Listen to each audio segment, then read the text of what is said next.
ನಮಸ್ಕಾರ ಸ್ನೇಹಿತರೆ, ನಾನು ನಿಮ್ಮ ಗೆಳತಿ ವಿಜಯಶ್ರೀ. ನಮ್ಮ ಮನೆಯಲ್ಲಿ ಗೌರಿ ಗಣೇಶ ಹಬ್ಬ ಹೇಗೆ ಆಚರಿಸಿದ್ದೀವಿ ಅಂತ ಈ ವಿಡಿಯೋದಲ್ಲಿ ತೋರಿಸ್ತಾ ಇದ್ದೀವಿ. ನಾವು ಇಲ್ಲಿ ಥರ್ಮೋಕೋಲ್ನ ತೆಗೆದುಕೊಂಡಿದ್ದೀವಿ. ಥರ್ಮೋಕೋಲ್ನ ಕಟ್ ಮಾಡಿಬಿಟ್ಟು ಅದನ್ನು ನಾವು ಶಿವಲಿಂಗ ಮಾಡಿಕೊಂಡು ನೆಕ್ಸ್ಟು ಸ್ಟೆಪ್ಸ್ ಯಾವ ಥರ ಬರುತ್ತಲ್ಲ ಆ ಥರ ಚೌಕಾಕಾರದಲ್ಲಿ ಕಟ್ ಮಾಡ್ಕೊಂಡಿದ್ದೀವಿ.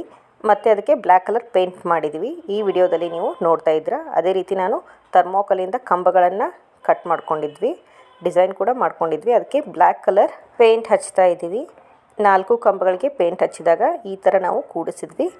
ಅದಕ್ಕೆ ಗೋಲ್ಡನ್ ಕಲರ್ ಕೂಡ ಶೇಡ್ ಥರ ನಾವು ಅಪ್ಲೈ ಮಾಡ್ತಾ ಇದ್ದೀವಿ. ಪಕ್ಕದಲ್ಲಿ ಥರ್ಮೋಕೋಲ್ದು ಒಂದು ಡಿಸೈನ್ ಪೀಸ್ ತೊಗೊಂಡು ಬಂದಿದ್ವಿ. ಅದಕ್ಕೂ ಕೂಡ ನಾವು ಅಂಟಿಸ್ಬಿಟ್ಟು ಅದಕ್ಕೂ ಕೂಡ ಗೋಲ್ಡನ್ ಕಲರ್ ಪೇಂಟ್ ಹಚ್ತಾ ಇದ್ದೀವಿ. ಕಟ್ ಮಾಡಿರುವಂಥ ಕಂಬಗಳು ಪೀಸ್ಗಳನ್ನ ಎಲ್ಲ ಜೋಡಿಸಿದಾಗ ಶಿವಲಿಂಗದ ಒಂದು ಥೀಮ್ ಇಟ್ಕೊಂಡಿದ್ವಿ.